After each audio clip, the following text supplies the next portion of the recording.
Halo, selamat siang semuanya. Selamat siang. Selamat siang. Selamat siang. Selamat siang. Kita akan melakukan seminar mini mengenai peluang generasi milenial dalam meraih sukses dengan investasi saham di pasar modal. Jadi kita itu punya narasumber-narasumber. Yang pertama itu narasumbernya itu kelompok penyelenggaraan, yaitu kelompok 2, yang di situ ada saya sendiri, Sultan Simanjuntak sebagai moderator. Ada juga Priyadi Simanjuntak sebagai narasumber. Ada narasumber lainnya seperti Novalin Sijabat, Febri Dos Maria Purba, Sisilia Sinaga, Rio Damanik, dan Filia Violencia Ginting. Nah, satu lagi, kami itu mengundang narasumber yang sangat berpengalaman dalam bidangnya.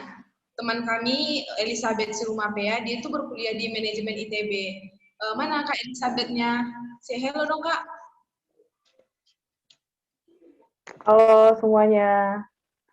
Nah, kakak inilah yang menjadi narasumber kita mengenai peluang generasi milenial dalam meraih sukses di pasar modalnya.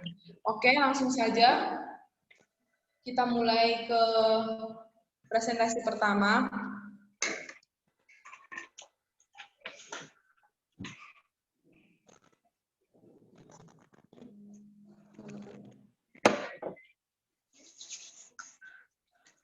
Ya, ini dia. Kita akan presentasi mengenai konsep dasar investasi dan pasar modal. Nah, sebelum kita mengetahui peluangnya, kita itu ada baiknya mengetahui dulu apa itu investasi dan apa itu di pasar modal. Oke, materinya itu yang pertama itu ada konsep dasar investasi, yang kedua aset fisik dan aset keuangan, yang ketiga tipe-tipe investasi, yang keempat pasar modal dan perannya dalam perekonomian Indonesia, yang kelima daya tarik pasar dari berbagai sudut pandang, yang keenam struktur pasar modal di Indonesia, dan yang terakhir lembaga-lembaga pengunjung pasar modal. Langsung saja yang pertama itu yang akan menjelaskannya itu Priyadi Simanjuntak, dipersilakan. Baiklah, terima kasih atas kesempatannya. Saya Priyadi Simanjuntak akan membacakan beberapa slide tentang pembahasan konsep dalam investasi itu. Yang pertama itu konsumsi. Apa itu konsumsi? Konsumsi merupakan pemakaian sumber daya yang ada untuk mencapai kepuasan. Yang kedua itu ada prinsip. Apa itu prinsip? Prinsip adalah kepuasan konsumsi yang semakin menurun seiring berjalannya waktu. Menunda konsumsi. Yang ketiga itu ada investasi. Penundaan konsumsi sekarang untuk digunakan dalam produksi yang efisien selama periode waktu tertentu.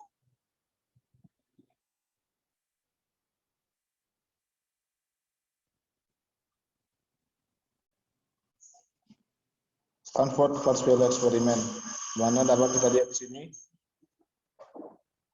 dengan jam apa yang kita dapat sekarang dan apa yang kita dapat nanti. Ini sebuah ilustrasi gambar. Yang kedua itu apa alasan kita berinvestasi? Di gambar apa kita tengok?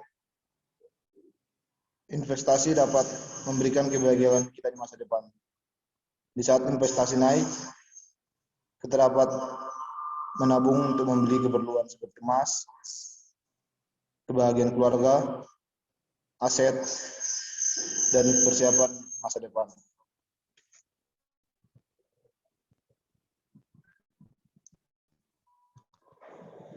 Aset-aset investasi. Yang pertama itu aset real. Aset real dapat berupa emas, tanah, dan mungkin investasi itu di aset real itu adalah properti. Namun di aset keuangan itu berupa obligasi dan surat-surat utang. Investasi pada aset keuangan. Klaim atas apa? Klaim atas pendapatan yang diperoleh atas aset real. Atau klaim di atas pendapatan pemerintah jika obligasi negara. Yang kedua itu membeli atau membuat pabrik sendiri atau membeli saham perusahaan yang punya pabrik. Yang ketiga itu aset keuangan menunjukkan alokasi pendapatan atau kekayaan di antara investor.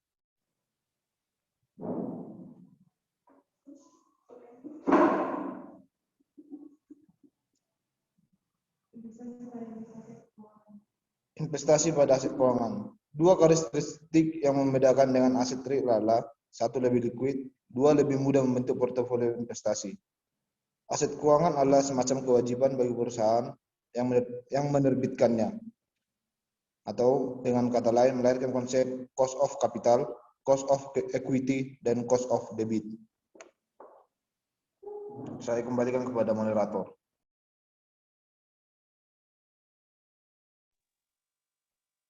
Oke.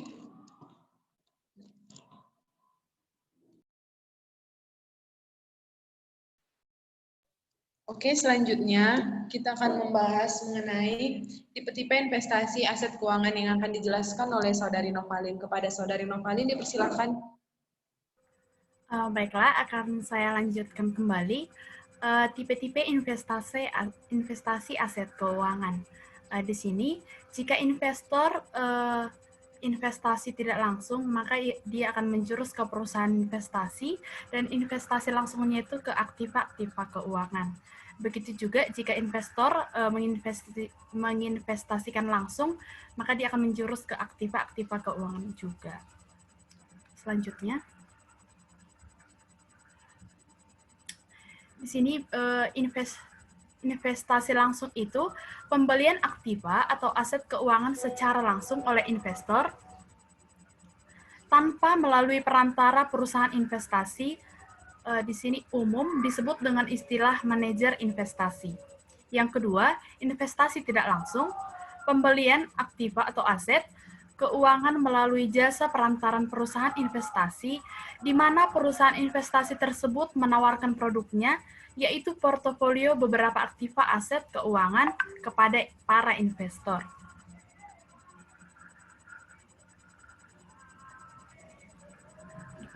Investasi langsung yang dapat diperjualbelikan. Yang pertama, di pasar uang atau money market untuk jangka pendek, itu bisa T-bill atau produk untuk risk-free rate of return. Yang kedua, deposito yang dapat dinegosiasi. Yang kedua adalah pasar modal atau capital market untuk jangka panjang. Di sini, contohnya itu ada surat berharga atau pendapatan tetap. Yang kedua, money capital bond dan corporate bond dan convertible bond. Yang ketiga, perfect stock dan common stock. Yang ketiga itu adalah pasar turunan atau derivative market, yaitu opsi-put atau call atau bisa juga put dan call option, warrant dan future contract. Investasi langsung yang tidak dapat diperjualbelikan itu dibagi menjadi dua, yaitu yang pertama itu tabungan bank atau jenis biasa maupun berjangka. Yang kedua adalah deposito bank. Oke, terima kasih Kak Nova untuk penjelasannya.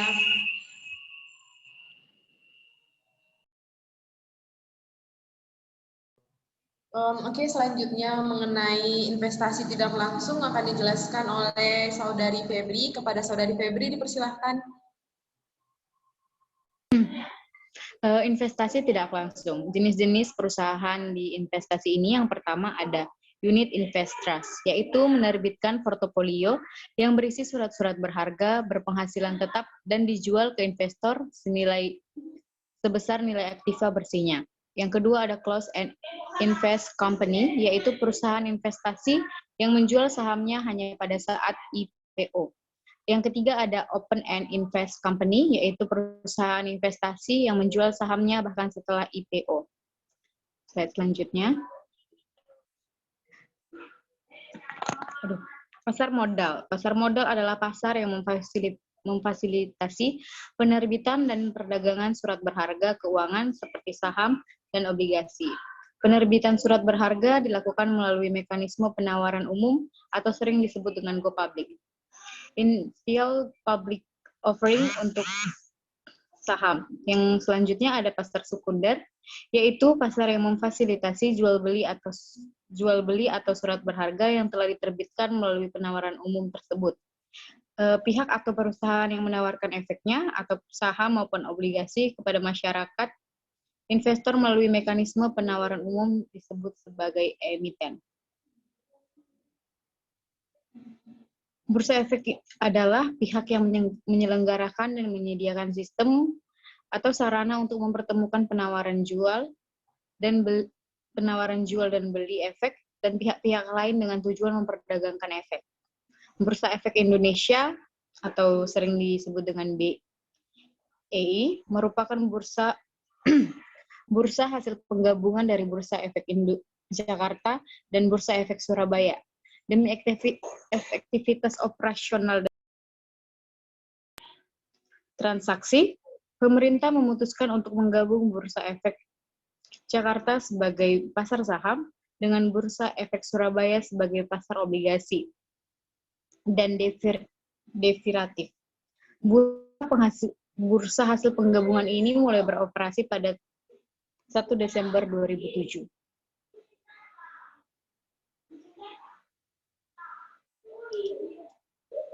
Jakarta Automated Trading System. Makin banyak emiten sama dengan repot kalau harus manual terus pada tahun 1995.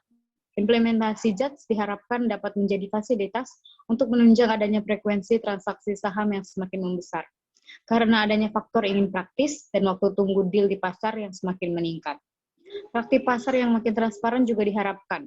Karena faktor teknologi seperti internet akan dapat mendistribusikan aliran informasi yang lebih akurat dan cepat kepada pelaku pasar dengan efisien dan real time. Selanjutnya ada online trading yang mulai intensif diterapkan sejak tahun 2009. Saya kembalikan ke moderator. Oke, terima kasih Saudari Febri atas penjelasannya. Selanjutnya mengenai fungsi-fungsi pasar modal bagi investor akan dijelaskan oleh Saudari Filia. Kepada Saudari Filia dipersilahkan. Baiklah, saya lanjut ke fungsi pasar modal bagi investor, di mana fungsi ini berguna sekali untuk para investor. Yang pertama itu fungsi tabungan, savings function, yaitu kaitannya dengan masalah penurunan nilai mata uang, inflasi, dan lain-lain yang terkait. Yang kedua itu fungsi kekayaan, wealth function, kaitannya dengan usaha mengalihkan dana menjadi aset yang tidak akan diganggu oleh sifat depresiasi dari aset real. Yang ketiga itu fungsi likuiditas, liquidity function, kaitannya dengan mudah atau tidaknya dicairkan ketika sedang BU atau butuh uang. Yang keempat itu fungsi pinjaman, yaitu kaitannya dengan keperluan untuk konsumsi atau investasi dari pihak-pihak yang berkepentingan. Selanjutnya, peran pasar modal dalam perekonomian Indonesia. Fungsi keuangan dilakukan dengan mekanisme para browser menyediakan informasi jumlah dana yang diperlukan dan para lenders menyediakan dana tanpa harus terlibat langsung dalam kepemilikan aset real yang diperlukan untuk investasi tersebut. Seperti pada gambar di sini, pemodal atau investor yang memiliki kelebihan dana menginvestasikan dananya di pasar modal, dan pasar modal memberikan efek kepada para investor tersebut. Kemudian pasar modal memberikan dana ke perusahaan institusi pemerintah yang membutuhkan dana tambahan. Kemudian perusahaan atau institusi pemerintah tersebut memberikan efek kepada pasar modal.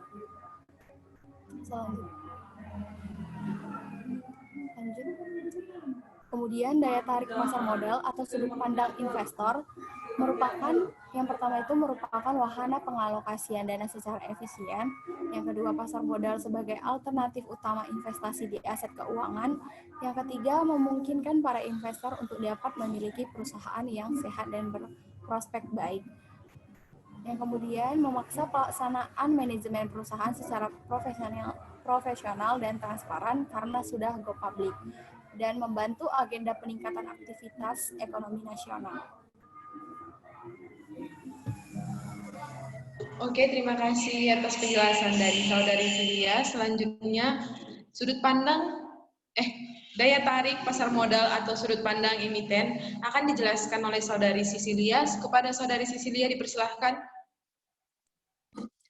Daya tarik pasar modal atau sudut pandang emiten.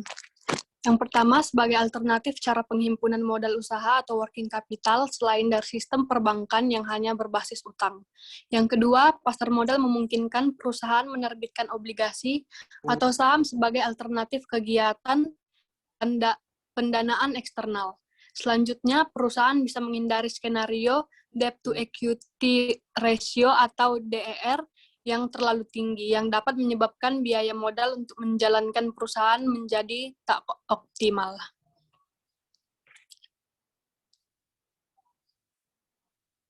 Struktur pasar modal Indonesia. Bisa kita lihat di slide ya teman-teman. Selanjutnya.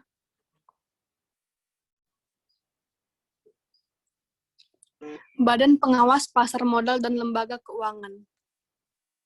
Yang pertama, memberikan izin usaha kepada Bursa Efek, KPEI, KSEI, Reksadana, Perusahaan Efek, Penasehat Investasi, dan Biro Administrasi Efek. Selanjutnya, memberikan izin orang perseorangan kepada wakil penjamin emisi efek, wakil perantara perdagangan efek, wakil manajer investasi, dan wakil agen penjual reksadana. Selanjutnya, memberikan persetujuan bagi bank kustodian. Selanjutnya, mewajibkan pendaftaran kepada profesi penunjang pasar modal, yaitu notaris, konsultan hukum, penilai, dan akuntan publik. Selanjutnya, menetapkan persyaratan dan tata cara pendaftaran. Selanjutnya, melakukan pemeriksaan dan penyidikan. Oke, terima kasih Kak Sisilia atas penjelasannya. Selanjutnya, clearing peminjaman efek Indonesia atau KPI, dan selanjutnya akan dijelaskan oleh Saudara Rio. Kepada Saudara Rio dipersilahkan.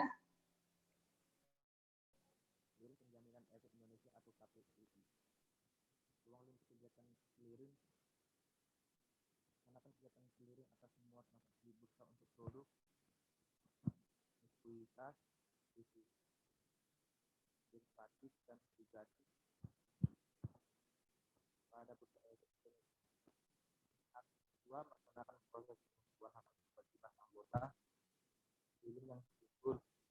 Sebentar Bang Rio, sepertinya suaranya Abang kayaknya kurang kedengaran lah. Bisa nggak diperjelas suaranya?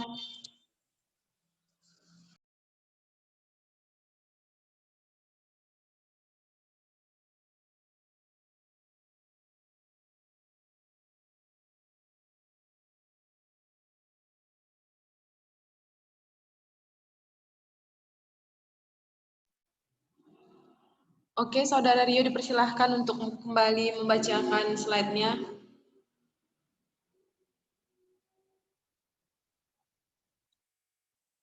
Suaranya Rio nggak dibuka, maaf Saudara Rio. Di-unmute soalnya. Halo? Oke. Kedengaran. Clearing Penjaminan Efek Indonesia atau KPIE. KPEI. Ruang lingkup kegiatan clearing yang pertama, melaksanakan kegiatan clearing atas semua transaksi bursa untuk produk ekuitas, derivatif, dan obligasi pada bursa efek di Indonesia. Yang kedua, melaksanakan proses penentuan hak dan kewajiban anggota clearing yang timbul di transaksi bursa. Ruang lingkup kegiatan penjaminan. Pertama, melaksanakan penjaminan penyelesaian transaksi bursa untuk produk ekuitas dan produk derivatif. Yang kedua, memberikan kapasitas dipenuhinya hak dan kewajiban bagi anggota clearing yang timbul dari transaksi bursa. Next. Kustodian Sentral Efek Indonesia atau KSEI. Melaksanakan administrasi rekening efek, penyelesaian transaksi efek, dan distribusi hasil corporate action, misalnya dividen, serta jasa-jasa terkait lainnya, seperti post-trade processing atau PTP, dan penyediaan laporan-laporan jasa kustodian sentral. Perusahaan efek. Perantara perdagangan efek ke pihak yang melakukan kegiatan usaha jual beli efek, baik untuk kepentingan diri sendiri. Penjamin emisi efek ke pihak yang membuat kontrak emiten untuk kepentingan penawaran umum bagi kepentingan emiten dengan atau tanpa kewajiban untuk membeli sisa efek yang tidak terjual. Ketiga, manajer investasi ke pihak yang mengelola portofolio efek untuk para nasabah atau mengelola portofolio investasi kolektif untuk sekelompok nasabah. Yang tidak termasuk adalah perusahaan asuransi, perusahaan dana pensiun, dan bank yang melakukan sendiri kegiatan usahanya berdasarkan undang-undang yang berlaku.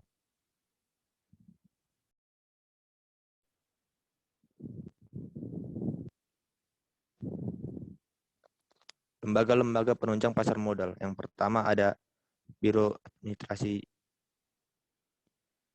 Efek atau BAE. Ini adalah pihak yang berdasarkan kontrak dengan emiten melaksanakan pencatatan kepemilikan efek dan pembagian hak dan berkaitan dengan efek. Yang kedua, kustodian, pihak yang memberikan jasa penitipan efek dan harta yang lainnya berkaitan dengan efek, serta jasa-jasa lainnya yang termasuk menerima dividen, bunga, dan hak lain-lain. Melaksanakan transaksi efek dan mewakili pemegang rekening yang menjadi nasabahnya. Yang ketiga, wakil amanat, yaitu pihak yang mewakili kepentingan pemegang efek yang bersifat utang. Yang keempat, pemeringkat efek, yaitu pihak yang menilai kemampuan perusahaan untuk tidak dan menerbitkan informasi mengenai perusahaan di pasar modal.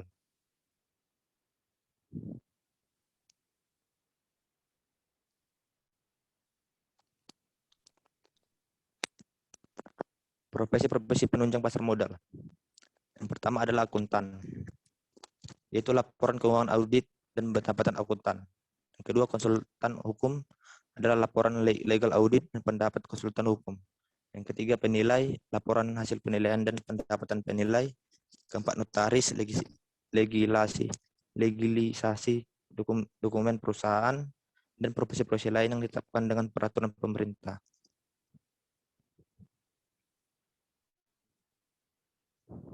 Oke, terima kasih dari Saudari Rio.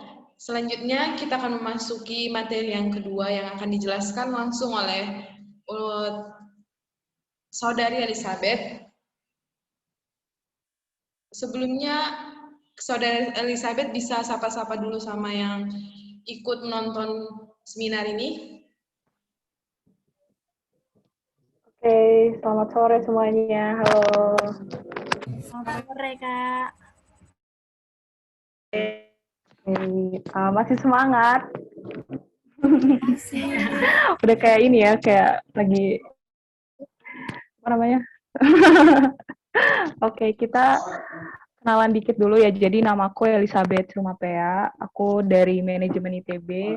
Teman Surtaba waktu SMA, dia mendadak banget nih minta tolong jadi pembicara. Baru kemarin kayak, Bet, bicara aku. Tapi ya, maksudnya aku nggak terlalu expert juga sebenarnya buat sharing ini, tapi aku mau bagi sedikit kayak ilmu-ilmu yang aku punya dan kalian juga bisa sharing nanti, siapa tahu kita bisa saling bagi ilmu di sini. Dan sesuai dengan tema yang kalian bawain di seminar mini kalian ini, kita mau bahas tentang gimana sih sebenarnya peluang si investasi ini bagi para generasi milenial gitu. Sesuai dengan slide yang udah bisa kita lihat di sini, judul yang aku kasih sama kayak yang kalian punya juga, peluang generasi milenial dalam meraih sukses dengan investasi saham di pasar modal. Oke, next. Nah, jadi kan kita sering banget nih dengar kayak katanya di umur 20-an tuh penting banget buat mulai berinvestasi. Tapi nyatanya nabung aja susah dilakuin gitu, apalagi investasi. Mungkin teman-teman kayak sering dengar kalimat ini juga, ataupun bahkan dari teman-teman sendiri pemikir juga kayak gini. Karena sempat mikir juga mungkin kayak, kan kalau investasi itu butuh modal gede gitu, terus bisa rugi juga. Padahal kita mau hidup sekali seumur hidup gitu, kayak you only life once, jadi kayak maunya aman aja gitu. Padahal sebenarnya kayak judul yang kita baca sebelumnya bahwa ini tuh bisa jadi kayak peluang buat kita gitu. Kenapa ya gitu? Next. Nah, jadi di sini katanya investasi perlu direncanakan sejak dini. Kenapa? Karena misalnya nih kayak teman-teman sekarang tuh kan berarti umur dari hampir menginjak umur 20-an gitu. Terus bahkan mungkin tahun depan udah tingkat akhir atau udah mau lulus tahun depan gitu. Dan udah mulai mandiri baik dari segala bidang termasuk finansial yang nggak mungkin lagi minta duit sama orang tua. Jadi makanya kita perlu investasi sejak dini gitu. Terus kan mungkin ada teman-teman yang mikir kayak aku udah buat perencanaan keuangan nih, aku udah nyisain pemasukanku buat tabungan di bank gitu. Bisa nggak ya ini tuh dibilang sebagai investasi? Atau misal teman-teman dapat duit dari orang tua dalam sebulan tuh katakanlah sekian juta gitu, terus kayak 20% atau 40%-nya teman-teman tabung di bank ataupun teman-teman masukin di celengan gitu misalnya. Terus itu udah termasuk investasi nggak ya gitu. Oke, next. Oke. Nah ternyata teman-teman ada bedanya menabung dan berinvestasi. Kayak yang udah aku sebutin tadi, kalau yang teman-teman lakuin seperti kalimat di sebelumnya, bahwa misalnya teman-teman menyisihkan sedikit duit untuk ditabung, nah itu tuh sebutannya menabung, bukan berinvestasi. Nah ini yang perlu kita pelajari, apa sih perbedaan menabung dan berinvestasi. Kalau menabung itu berarti teman-teman membuat suatu alokasi dana yang tujuannya tuh untuk jangka pendek ataupun darurat gitu. Dan itu bisa dicairin kapanpun. Misalnya teman-teman nabung buat mau beli boba, kan ada aja kan kita buat beli boba, atau mau jalan-jalan kemana gitu, teman-teman sisain duit teman-teman buat disimpan, dan itu bakal diambil dalam waktu dekat, karena teman-teman udah punya rencana bahwa misalnya sebulan lagi aku akan jalan-jalan, that's why aku harus nabung gitu. Dan keuntungan yang dapat juga pasti lebih rendah kan, karena nggak ada duit yang bisa kayak dibungain gitu. Dan pastinya resikonya tuh pasti rendah, karena ya kan kalian tadi yang udah kalian jelasin juga semuanya bahwa ada kalimat yang bilang high risk high return. Jadi semakin besar teman-teman tabung ataupun investasi duit yang teman-teman keluarin tuh pasti resiko untuk dia dapat banyak ataupun resiko dia akan loss atau rugi tuh makin besar karena dia high risk high return. Dan jenis tabungan untuk menabung ini adalah nabung di bank. Yang misalnya nggak cuma di bank sih, misalnya di celengan. Terus lanjut lagi, investasi. Tadi kan kita udah bahas nih menabung. Terus investasi itu simpelnya adalah kita tuh mengalokasikan dana yang tadi, tapi ini bisa jadi membuat kita punya keuntungan lebih gitu. Kayak poin pertama dia bilang mengembangkan uang yang dimiliki untuk mendapatkan keuntungan lebih. That's why dibilang namanya investasi.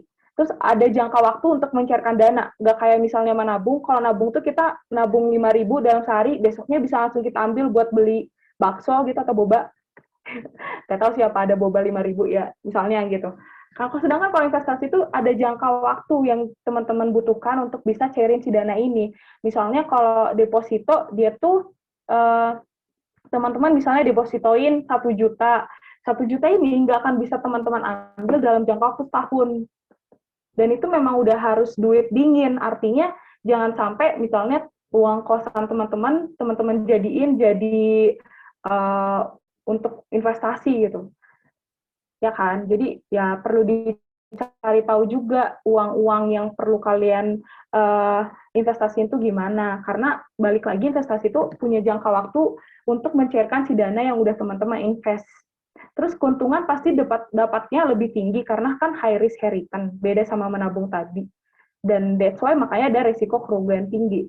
Terus kayak teman-teman yang udah jelasin tadi juga banyak kan jenis investasi, contohnya tuh kayak tadi nih jenisnya ada emas, surat berharga, deposito, reksadana, saham, obligasi, yang bisa kita bagi dua, kayak misal apakah dia aset nyata atau dia aset finansial. Nah, teman-teman bisa pilih nih mau aset nyata apa aset finansial.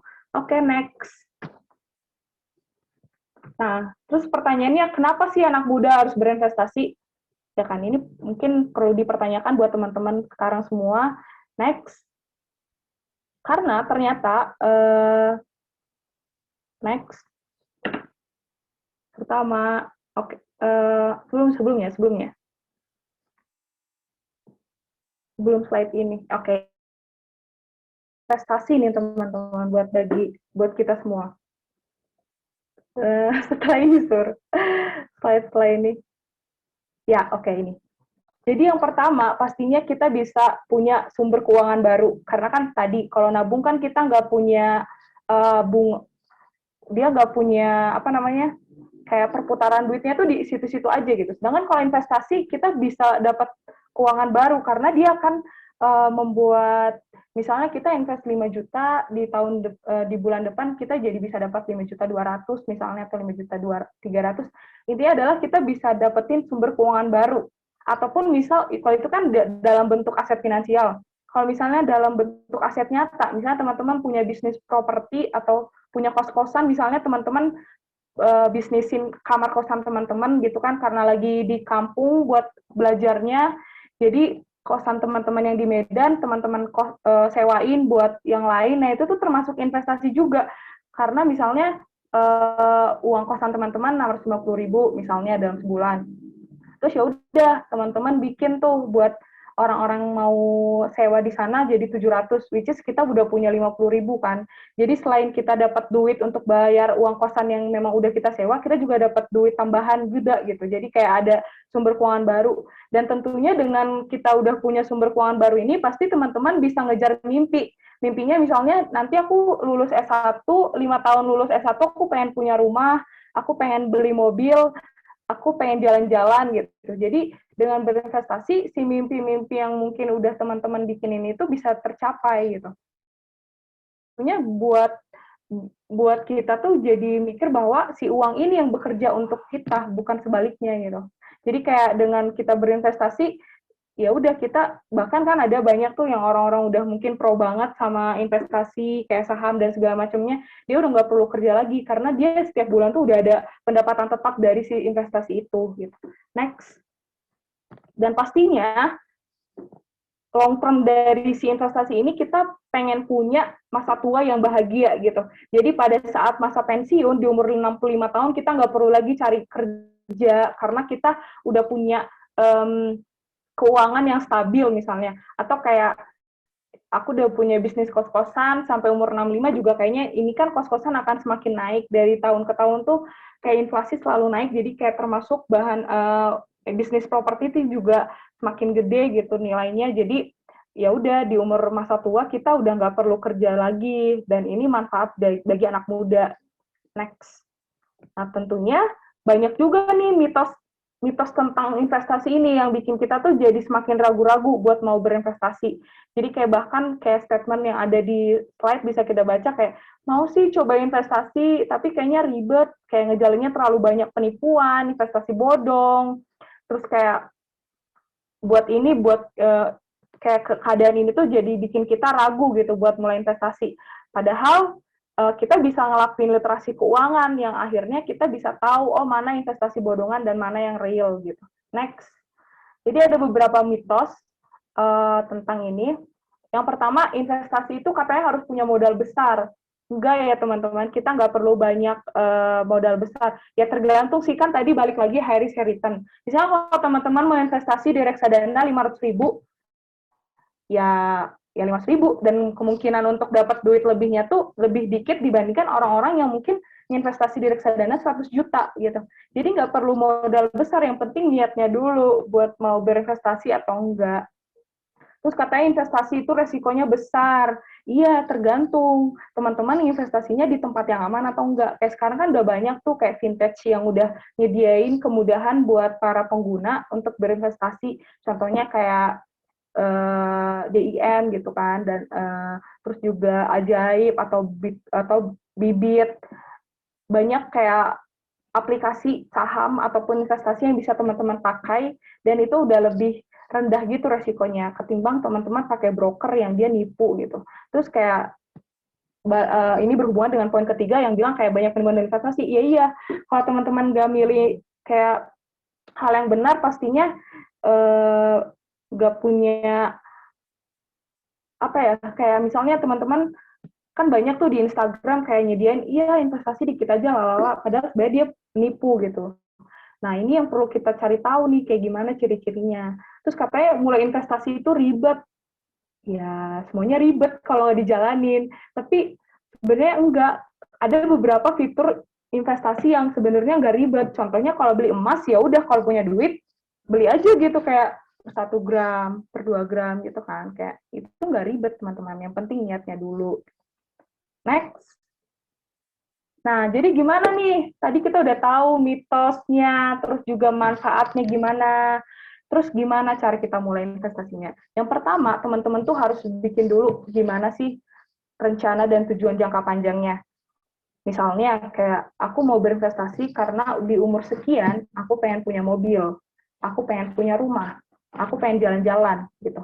Terus atur dari pemasukan teman-teman punya itu tuh dialokasiin seberapa besar yang akan diinvestasikan. Biasanya orang-orang tuh akan invest dari 20 sampai 40% dari pendapatan yang didapat gitu. Jadi makanya kenapa kayak sekarang kan lagi fight banget kan bahas tentang investasi sampai akhirnya banyak para netizen tuh pakai duit pendapatan yang harusnya itu tuh kebutuhan pokok gitu. Untuk beli beras diinvestasiin, untuk beli ini tambah lagi fitur investasinya tuh bukan yang safe gitu, kayak pakainya di Bitcoin, pakainya di kripto, which is itu nggak terlalu aman kan, bukan yang benar-benar diawasi oleh OJK misalnya, atau itu kan karena pakai mata duit orang luar yang kita nggak tahu sebenarnya itu nyata atau enggak, cuman mungkin karena di awal-awal dapat duit banyak, tapi kan kita nggak tahu, kayak balik lagi kan Harry Shariton. Nah, makanya teman-teman tuh pastiin dulu duit yang teman-teman punya, misalnya sekian juta dari sebulan tuh udah sekian persen memang harus dipakai untuk memenuhi uang kosan, uang makan, ongkos, beli kuota, terus kalau ada sisanya baru investasiin gitu. Atau sisa lagi ditabung, karena kan tabung bisa langsung diambil gitu, siapa tahu dana darurat besok butuh karena sakit gitu. Sebenarnya investasi kan enggak gitu. Terus ini berhubungan yang aku bilang tadi ke poin ketiga. Jadi kita harus pilih nih investasi yang sesuai itu yang kayak gimana. Misalnya kalau kayak aset nyata tuh kan kayak tadi emas, tanah, properti. Mungkin teman-teman punya duit, kalau investasinya mau aset nyata boleh beli emas, disimpan di mana gitu. Karena ya harga emas tuh akan semakin naik, sewajarnya sih gitu. Apalagi tanah, karena kebutuhan orang untuk memiliki rumah dan segala macam itu pasti akan naik terus, termasuk juga properti. Atau misal mau aset finansial yang dia tuh nggak nyata, tapi ya bisa teman-teman pegang setiap hari karena punya aplikasinya, misalnya gitu, saham, deposito, obligasi. Next.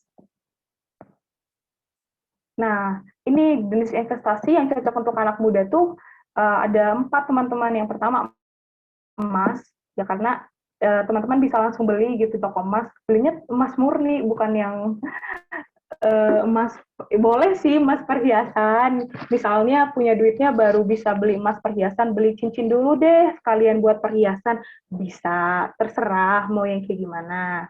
Atau misalnya mau beli emas murni juga boleh, 1 gram dulu, 2 gram gitu. Atau deposito berkala, artinya yang kayak aku bilang deposito ini tuh kita ngesimpan duit, bedanya ini adalah deposito tuh kita nyimpan duit, tapi ada jangka waktu kita nggak bisa ngambil si duit ini. Misalnya kita nginvest 10 juta atau ya bilanglah 1 juta gitu, kita bikin duit kita di deposito 1 juta, nah si 1 juta ini nggak boleh kita ambil dalam jangka waktu 1 tahun. Nah makanya kita tuh harus tahu dulu apakah di setahun kemudian kira-kira akan ada pengeluaran nggak ya yang butuh sampai ambil deposito ini. Atau ini bisa sebenarnya jadi buat teman-teman, karena duit aku udah didepositoin, akhirnya aku harus cari pendapatan baru gitu kan, misalnya jualan di bisnis online gitu, atau bikin makanan gitu yang dijual ke teman-teman, bikin gorengan kayak bikin minuman gitu, supaya duit yang didepositoin itu tetap aman dan bisa diambil di waktu yang udah kita tentuin gitu. Terus reksadana, nah reksadana ini lebih aman teman-teman, karena teman-teman nggak perlu ngelakuin yang namanya beli gitu, karena ada manajer investor yang akan ngelakuin ini buat teman-teman. Nah ini yang akan kita bahas lebih dalam lagi. Sama surat berharga negara, jadi teman-teman bisa beli, terus ya udah itu bisa jadi investasi buat teman-teman. Next. Terus ada lagi yang namanya saham. Nah saham ini ada banyak, teman-teman bisa lihat juga di aplikasi yang udah disediain banyak oleh para investor para pebisnis saham gitu di Indonesia. Bisa kalian lihat misal di bibit tuh udah diituin sama OJK atau nggak ajaib. Nah itu tuh contoh-contoh fitur investasi yang bisa kalian pakai dan itu termasuk aman. Atau nggak properti, misalnya teman-teman kayak yang udah aku jelasin tadi, kos-kosan tadi. Gitu. Oke, next. Nah, oke, sekian dulu tentang peluang ataupun sebenarnya kesempatan para anak muda untuk berinvestasi. Kalau nggak ada, bisa kita lanjut ke PPT selanjutnya.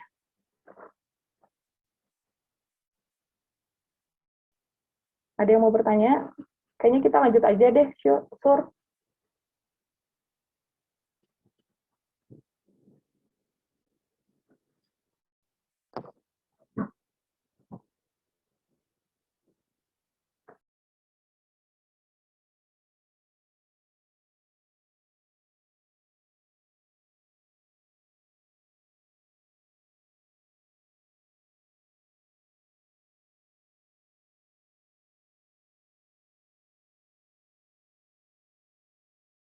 Bentar ya. Oke, sambilan dia nyiapin, mungkin ada teman-teman yang mau nanya-nanya.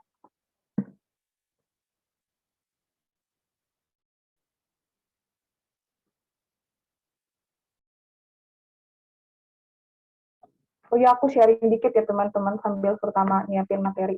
Jadi banyak tuh kayak sekarang tuh orang-orang investasi yang aku beli pakai duit yang belum aman. Artinya adalah sebenarnya itu duit buat beli kebutuhan gitu. Tapi dia mungkin merasa karena banyak kayak review-review gitu kan, termasuk di Instagram ataupun di Facebook ataupun di platform sosial media yang mungkin teman-teman punya, bilang kayak aku investasi di sini dalam sehari bisa dapat sekian, lalala segala macam. Akhirnya sampai duit kebutuhan dia pun dibikin dia untuk menginvestasi sesuatu gitu. Padahal kan namanya investasi high risk high return ya. Jadi kayak akhirnya duitnya loss, jadinya dia bisa makan segala macam. Nah makanya tadi aku bilang pastiin dulu kayak pendapatan teman-teman tuh udah aman dulu untuk memenuhi kebutuhan primer, baru kita bisa alokasiin dananya apakah mau menabung atau investasi, yang which is lebih bagus kalau kita mau berinvestasi. Oke, makasih Sur. Ini slide selanjutnya kita mau bahas sedikit tentang apa sih reksadana itu. Ini tuh PPT sebenarnya disediain sama Surtama. Oke, nah di sini kayak ada sedikit tentang company profile, kayak gimana sih dana reksa ini, terbagi dari apa aja. Di sini dia bilang ada 4. Pertama ada dana reksa sekuritas, terus ada kapital, ada investment management, ada dana reksa finance. Oke, lanjut. Nah, sebenarnya apa sih reksadana kayak yang udah aku jelasin tadi, mungkin ini lebih formalnya gitu ya. Jadi reksadana tuh udah diatur nih teman-teman di Undang-Undang Pasar Modal nomor 8 tahun 95. Pasal 1 ayat 27 dia bilang bahwa reksadana itu adalah wadah yang dipergunakan untuk menghimpun dana dari masyarakat pemodal untuk selanjutnya diinvestasikan ke dalam portofolio efek oleh manajer investasi.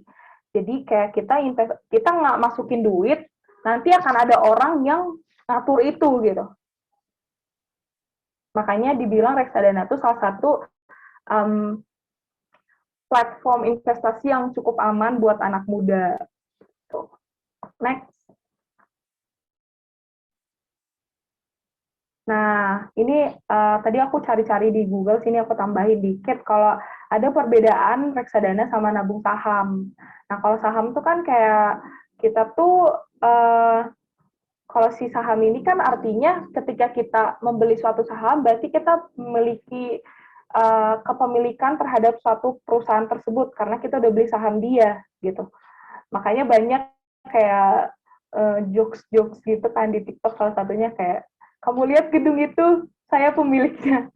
Yang kayak gitu. Nah itu tuh sebenarnya karena dia beli saham si gedung itu, nggak segedung, misalnya si perusahaan itu, misalnya kayak perusahaan BNI gitu kan, kayak Bank BNI dia ngejual saham ke masyarakat, terus karena aku beli misal cuma 1 lot, sebenarnya cuma 1 lot, tapi karena kita udah beli itu, akhirnya kita merasa bahwa kita punya kepemilikan terhadap si BNI 1 lot gitu. Jadi dibikin jokes gitu kan sama orang-orang, termasuk kayak jokes bapak-bapak gitu. Terus kayak dibilang di sini bahwa dengan menerbitkan saham memungkinkan perusahaan-perusahaan membutuhkan pendanaan jangka panjang untuk menjual kepentingan dalam bisnis. dengan imbalan uang tunai.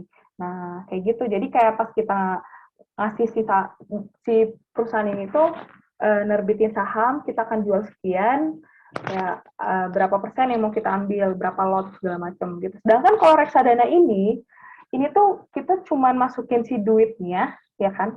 Terus nanti si duitnya tuh akan dikelola sama si manajer investasinya gitu. Dan si duit ini tuh biasanya akan dibuat ke dalam portofolio investasi yang baik berupa saham juga, obligasi atau pasar uang ataupun security lainnya. Tapi kita tidak perlu melakukan campur tangan lebih di reksadana. That's why ini salah satu instrumen yang aman gitu. Terus apa sih kelebihan saham dan reksadana? Kalau kelebihan saham, potensi imbal hasil lebih besar pastinya karena ya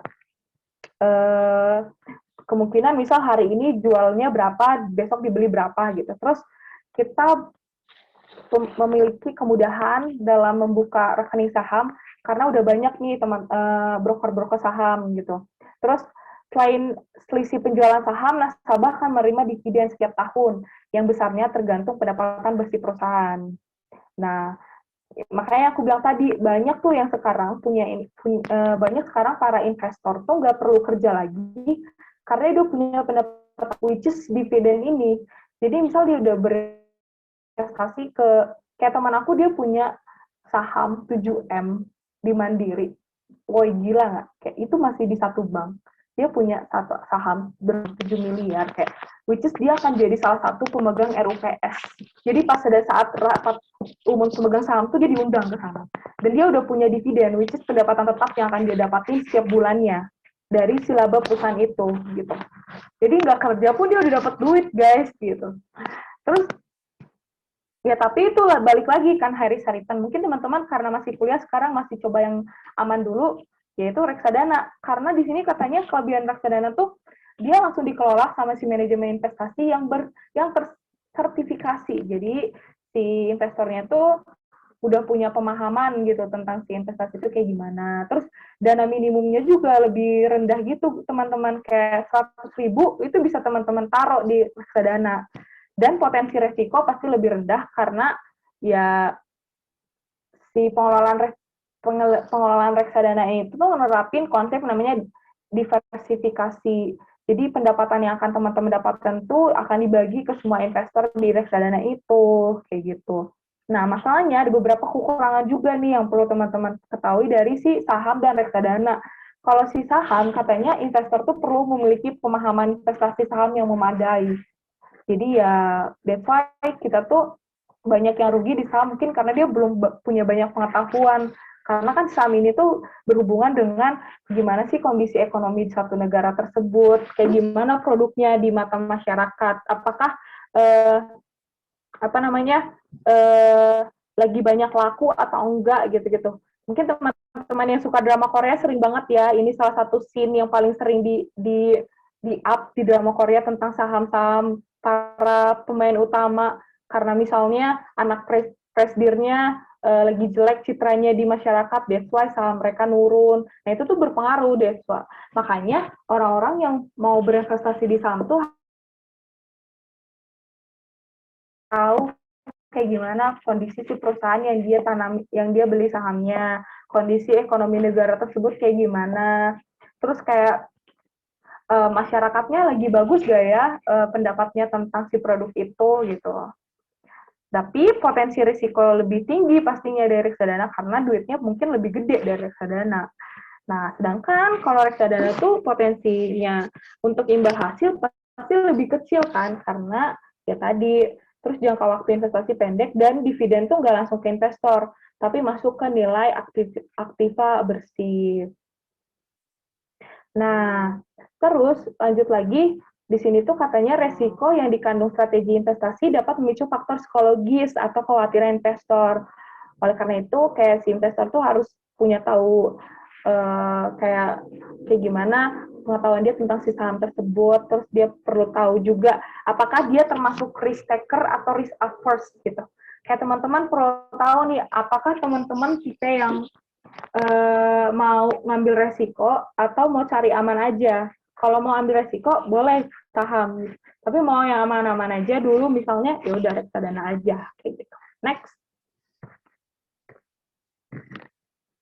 Nah, ini kayak tadi kan aku udah jelasin dikit kan kayak gimana. Kalau ini kita lihat kayak ada investor, terus dia ngasih ke unit penyertaan, which is bank kustodian ini, nanti dia akan ngasih juga ke administrasi, ke tempat mengelola administrasi dan penyelenggaraan, terus nanti si dana reksa ini yang akan mengelola si investasi tersebut. Nah, nantinya si reksadana ini tuh akan dialokasiin apakah dalam bentuk pasar uang, atau utang, atau efek saham. Gitu. Next.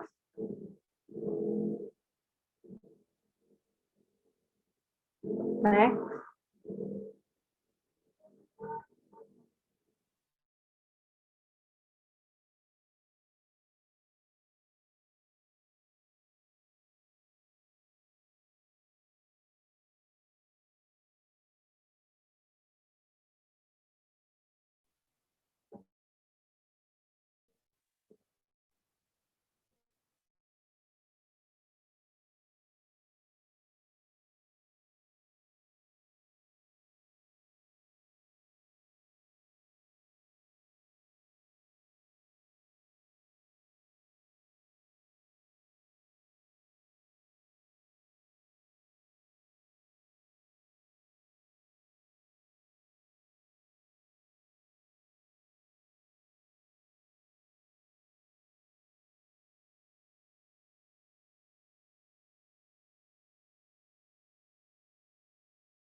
Halo Kak Elizabeth.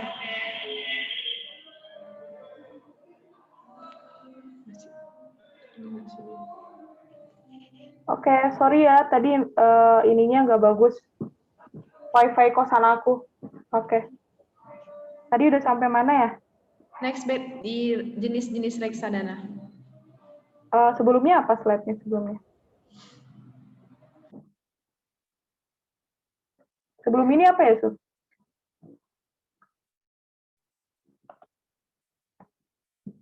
Ada bet. Yaudah deh, ini aja nggak apa-apa. Oke. Nah, teman-teman tadi kita udah tahu nih kan kayak gimana nih perbedaan saham dan reksadana tuh. Terus kita mau cari tahu juga nih gimana sih jenis reksadana. Nah, kalau dari sini kita bisa lihat teman-teman. Sebentar. Kita bisa lihat nih ada garis vertikal dan horizontal, ya kan? Nah, garis vertikal itu ada tulisan imbal hasil, dan horizontalnya ada resiko dan jangka waktu. Nah, semakin tinggi, which is itu adalah RD saham, berarti si resikonya lebih tinggi, jangka waktunya juga lebih lama, tapi imbal hasilnya lebih tinggi. Arti kan, dibanding dengan RD pasar uang, gitu. Nah, terus ada, dia tuh termasuk konservatif, terus moderat atau agresif. Next.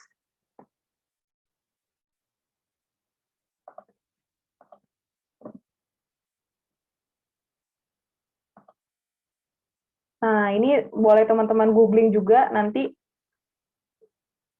jenis-jenis si investasi DIM ini bisa kalian langsung lihat di aplikasi yang bisa kalian cari di App Store ataupun Play Store. Next. Nah, ini dia. Jadi, kayak tadi, kita tuh harus mau cari tahu juga tentang investasi yang mau kita ambil. Jadi harus banyak baca dan searching ataupun googling karena udah banyak juga di internet sekarang. Ini termasuk salah satu kasus-kasus yang bohong, kayak bisa kita baca kan di situ mulai dari tahun 1987 bahkan dari sampai 2014 tuh ada aja gitu kasus tentang kebohongan investasi ini. Next.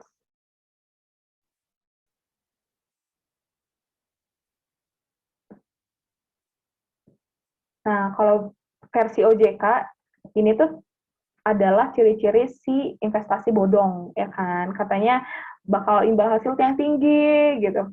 Terus kayak, nanti dapat cashback kalau misalnya kamu bisa ngerekrut konsumen baru, which is kayak MLM, bisnis MLM kan kayak gitu. Itu tuh bodong, guys. Dan diikutin lagi, gitu.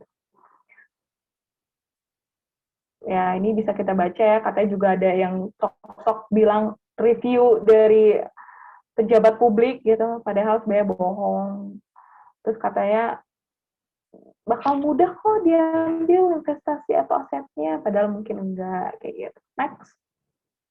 Oh ya, ini ada layanan nih, layanan OJK-nya. Oke, sekian dari aku teman-teman, semoga bermanfaat yang aku sharingkan. Mohon maaf kalau ada kalimat yang kurang berkenan ataupun kesalahan dalam menyampaikan materinya. Aku serahin lagi ke moderator buat pertama. Thank you semuanya. Terima kasih Kak Sabet atas infonya mengenai peluang bagi generasi milenial untuk bisa berinvestasi. Dan juga udah menjelaskan tadi mengenai reksadana ya kan. Untuk teman-teman yang ingin bertanya, tadi aku ada lihat di live chat, di chat gitu tuh ada yang nanya dari Sultan. Dia ada nanya, Bet, kayaknya sama kamu deh. Dia pertanyaan itu seperti yang kita ketahui, di tengah pandemi ini banyak sekali rekomendasi saham gorengan yang dilakukan oleh oknum-oknum yang tidak bertanggung jawab. Jadi untuk seorang pemula, bagaimana cara membedakan saham gorengan dan saham blue chip? Terima kasih. Bisa dijawab langsung nggak, Sabet? Oke. Intinya tuh apa ya? Ya tadi kan udah ada ciri-ciri kayak saham yang beneran tuh kayak gimana, saham bodongan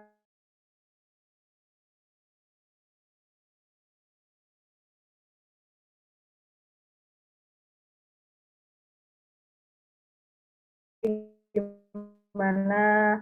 Kalau saham yang beneran tuh biasanya disebut dengan saham blue chip gitu. Jadi teman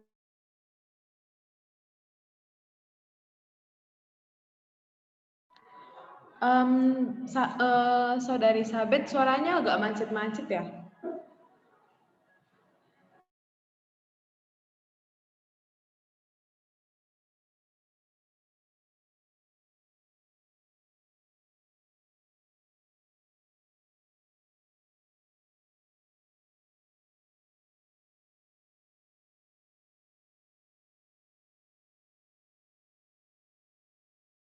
internet kosan aku, maaf ya.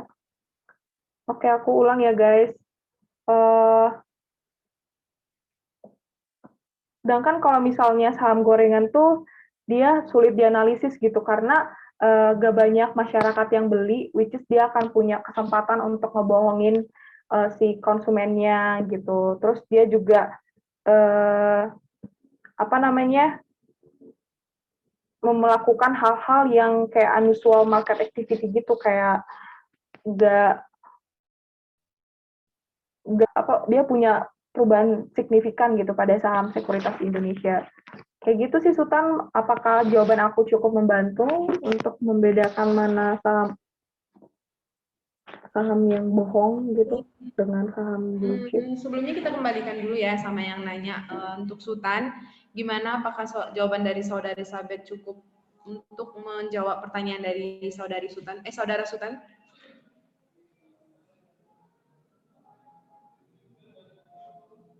Saudara Sultan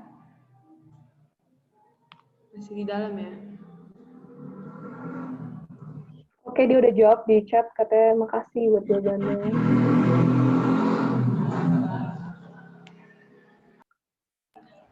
Oke, next itu apakah ada yang ingin bertanya untuk teman-teman yang lain?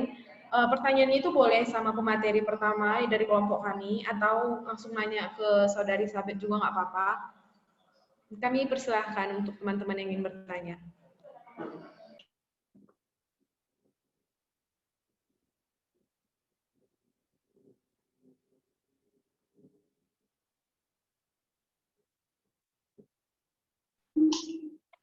Selamat siang.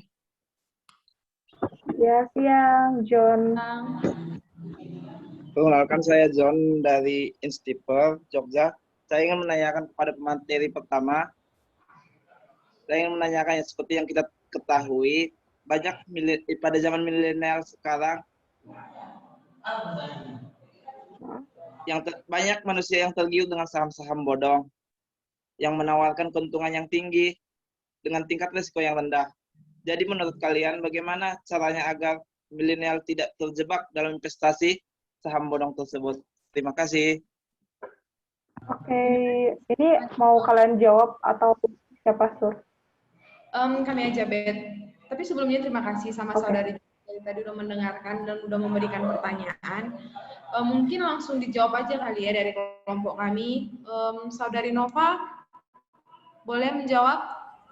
Oke, terima kasih buat waktu yang diberikan kepada saya.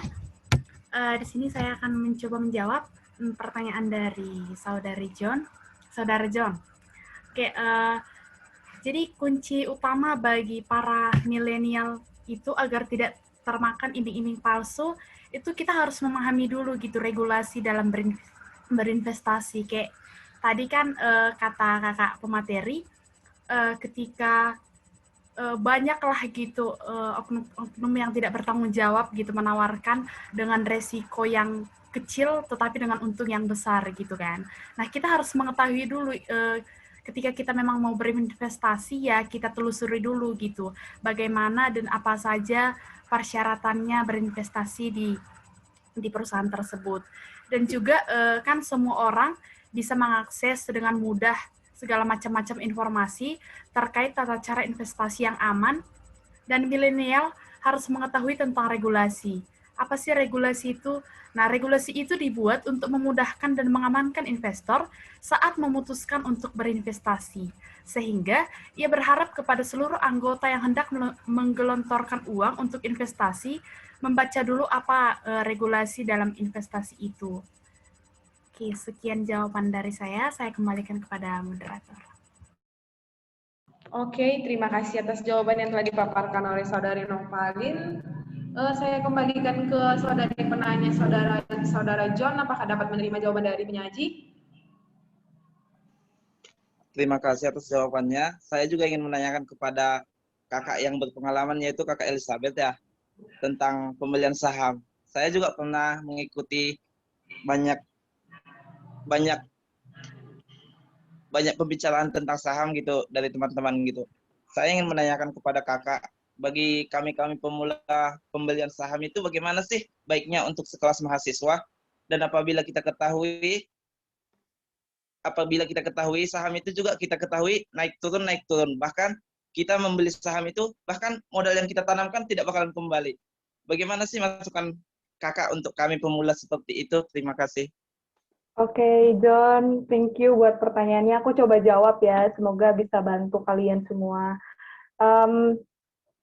Tadi Novalin tuh udah jelasin juga nih, katanya kan high risk high return gitu. Nah, jadi balik lagi kalau misalnya teman-teman tuh mau tipe yang kayak gimana, investasinya tuh apakah mau yang aman atau enggak gitu. Kalau saham ini pasar modal tuh kan banyak kan sebenarnya. Nah, kalau kayak aku sendiri sih aku nyaranin buat anak-anak kuliah tuh nyobanya di reksadana aja, karena itu lebih aman. Kayak teman-teman nggak perlu ngelakuin yang namanya trading kayak gitu. Tapi ya balik lagi kalau misalnya John mau meluangkan waktu untuk trading, karena kan itu sebenarnya untung-untungan kan. Misal aja kayak dalam 24 jam terakhir tuh si harga jualnya bisa naik banget atau nggak jadi turun banget kayak gitu. Nah, buat para pemula mungkin bisa kayak ngemodalinnya tuh memang duit yang mau John habisin untuk coba-coba gitu. Jadi bukan duit John untuk beli makan, buat bayar kosan. Misalnya ini kayak duit John yang memang untuk ya udahlah kalau loss juga nggak apa-apa, kalau dapat duit juga nggak apa-apa, syukur gitu. Jadi kayak itu yang pertama. Terus yang kedua, pilih mau beli saham yang kayak gimana. Kan ada banyak kan sekarang, ada termasuk Bitcoin, kripto, atau saham yang udah dihitung sama OJK, which is udah banyak. Kayak apakah saham bank-bank di Indonesia, apakah saham BRI, BNI, atau enggak perusahaan FMCG, misalnya Unilever, Nestle, which is itu udah lebih aman dan mereka memang diawasi oleh OJK gitu. Itu yang kedua. Terus yang ketiga, cari tahu gitu tentang saham yang kamu beli itu kayak gimana, perusahaannya lagi kayak gimana, supaya bisa ngelakuin analisis kayak, oh iya, ternyata akhir-akhir ini saham Bank Mandiri itu lagi bagus loh ininya. Oh iya udah aku beli aja deh. Terus oh ternyata lagi ada citra yang buruk terhadap perusahaan kayak gini, ya udah aku jual aja. Dan itu sebenarnya balik lagi kayak bagusnya tuh kayak gimana, dan itu banyak banget materi tentang kayak gitu ya, mungkin orang-orang lebih expert dari aku, kayak banyak kan pemateri yang memang dia benar-benar investor dan udah dapat banyak duit dari YouTube yang bisa John searching juga gitu. Kalau aku sih mending reksadana aja dulu karena itu lebih aman. Kayak teman-teman bisa langsung unduh aplikasinya di Play Store ataupun App Store gitu, terus langsung isi biodatanya lah segala macam, baru mulai beli di sana. Sahamnya berapa juga boleh, atau nggak di reksadana untuk invest duitnya berapa juga boleh, dan ya kayak gitu. Atau nggak deposito. Kalau deposito tuh teman-teman, misalnya John punya duit 500.000 atau 1 juta, ya udah depositoin, bisa diambilnya mungkin dalam waktu berapa tahun atau berapa bulan kayak gitu. Ya, kira-kira gitu sih John. Ada yang kurang jelas, semoga membantu ya. Oke, bagaimana Saudari John? Apakah dapat menerima jawaban yang telah dipaparkan oleh kelompok kami dan juga yang sudah dijelaskan oleh Saudari Elizabeth tadi? Oke, terima kasih kepada moderator. Terima kasih juga kepada Kakak Elizabeth yang sudah menyampaikan sarannya ataupun masukannya ya. Terima kasih. Terima kasih Oke, kembali. terima kasih juga John. Oke, buat teman-teman yang ingin bertanya lagi masih dipersilahkan.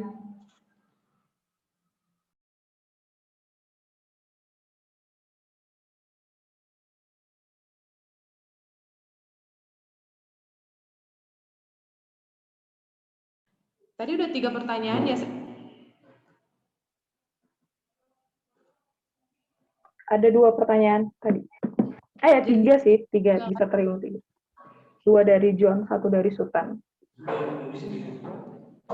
Atau ada lagi yang ingin bertanya masih dipersilahkan ya teman-teman. Oh, aku mau nanya dong. Boleh nggak? Silahkan Saudari Elizabeth. Aku tanya ke kelompok kalian ya. Kenapa kalian pilih topik ini jadi seminar mini? Jawab ini gimana? Aku boleh ya? Boleh, bebas. Jadi kan kami bikin ini karena kan kita tahu tuh banyak mahasiswa atau generasi milenial yang belum tahu apa itu investasi, dan juga banyak tuh generasi milenial atau generasi yang sebaya-sebaya kita yang sok kece gitu, yang tahu tapi nggak mau dan masih bingung kan. Dan misalnya nih kayak aku ataupun temenku ataupun yang lainnya, nah dia tahu tuh apa itu investasi tapi masih takut. Takut kenapa? Dari sisi resiko, dan takutnya tuh dia pengen tapi dia gimana ya, tapi malu untuk nanya gimana untuk berinvestasi itu. Jadi kami buat topik ini biar generasi milenial itu tahu peluang-peluang dan gimana caranya berinvestasi di pasar modal, dan peluangnya itu untuk masa depan gitu, Bet. Dan juga teman kami tuh ada si Priyadi, dia juga udah investasi juga. Mungkin dari dia bisa memberikan sedikit pemaparan kenapa dia mau berinvestasi dan kenapa jadinya kami memilih topik ini untuk seminar kami. Kepada Saudari Priyadi.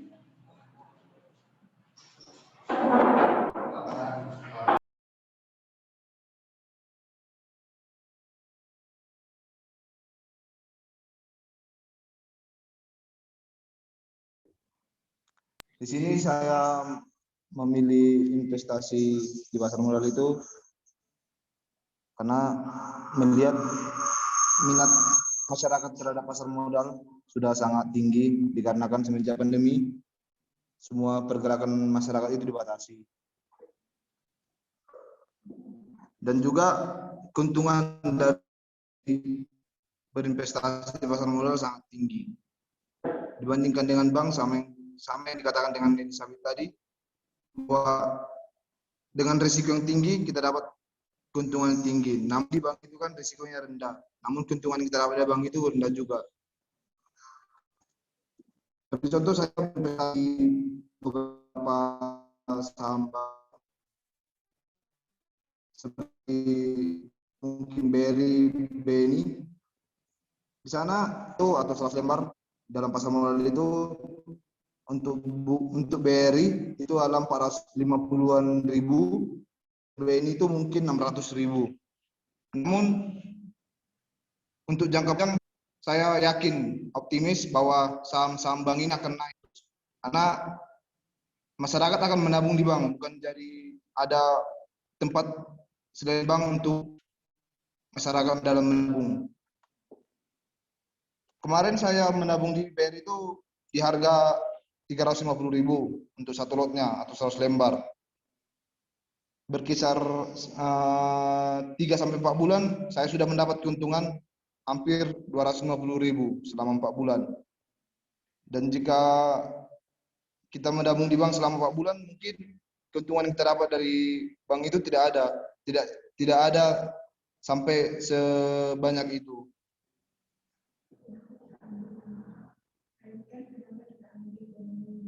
Dan juga seperti yang dikatakan moderator tadi, kami mengambil topiknya ini karena menumbuhkan minat kepada investor-investor awal seperti kita mahasiswa ini. Supaya kita jangan beranggapan bahwa investasi di pasar modal itu adalah judi. Banyak yang menganggap investasi pasar modal itu adalah judi karena kita hanya menabung, duduk, mendapatkan dividen, itu sama seperti judi mungkin di pemikiran beberapa orang dalam investasi. Mungkin sedikit pengalaman dari investasi saya di pasar modal. Terima kasih. Mantap. Dari Priyadi atas penjelasannya. Jadi gimana, Bet? Iya, oke, mantap. Mantap, makasih loh kalian. Ya, ini suatu seminar mini yang sangat mulia ya buat teman-teman generasi kita yang ingin stabil di keuangan gitu. Semangat semuanya, terima kasih udah ngundang aku jadi salah satu yang mau sharing di tempat seminar kita. Semoga bermanfaat. Oke, aku ambil alih ya, Bet. Berhubung waktunya juga udah lebih dari 1 jam, mau 2 jam ya. Dan kemudian kayaknya nggak ada lagi yang mau nanya. Buat teman-teman yang udah join, semoga ilmu mengenai investasi dan peluang bagi kita untuk masa depan itu bisa kita dapatkan. Dan kalau misalnya ada yang ingin mau berinvestasi juga udah bisa memulai, karena kita kan dari tadi udah belajar apa itu risikonya, keuntungannya, dan segala macamnya. Dan juga kami juga berterima kasih sama teman-teman yang udah mau join. Semoga kedepannya kita bisa menjadi generasi milenial yang lebih cerdas, apalagi bisa berinvestasi, karena juga itu akan meningkatkan pertumbuhan ekonomi di negara kita. Dan untuk Kak Sabet itu, terima kasih karena udah mau jadi pembicara di seminar mini kami ini. Tadinya kami berpikir ini nggak akan berjalan selancar ini, ternyata lancar, puji Tuhan. Jadi terima kasih ya, Bet. Iya, jangan lupa GoFood ya. Oke, untuk menutup acara kita hari ini, kita foto dulu, foto screenshot. Oke, teman-teman yang lain boleh. Untuk teman-teman yang lain boleh diinikan kameranya di open cam. Cukup banyak ya. Tadi aku ada lihat 25 loh kita semua. Mungkin live gara-gara terlalu lama atau gimana? Ya udah nggak apa-apa. Kalau yang screenshot, Sur. Oke, bentar ya.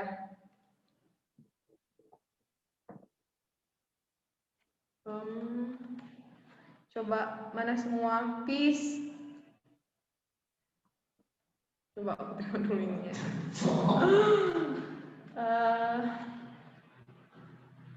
Sekali lagi. Ada yang mau peace? Ha.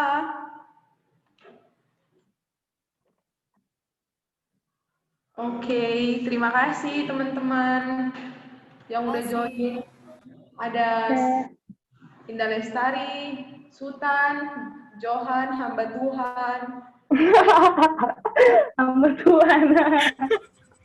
Iya, tadi ada namanya dan juga ada Lucy. Buat teman-teman yang udah live juga, terima kasih. Semoga Tuhan memberkati kita semua. Oke, izin live ya. Iya Kak, terima kasih ya Kak. Oke, jangan lupa GoFood. Dadah semuanya. Buat kelompok jangan live dulu ya.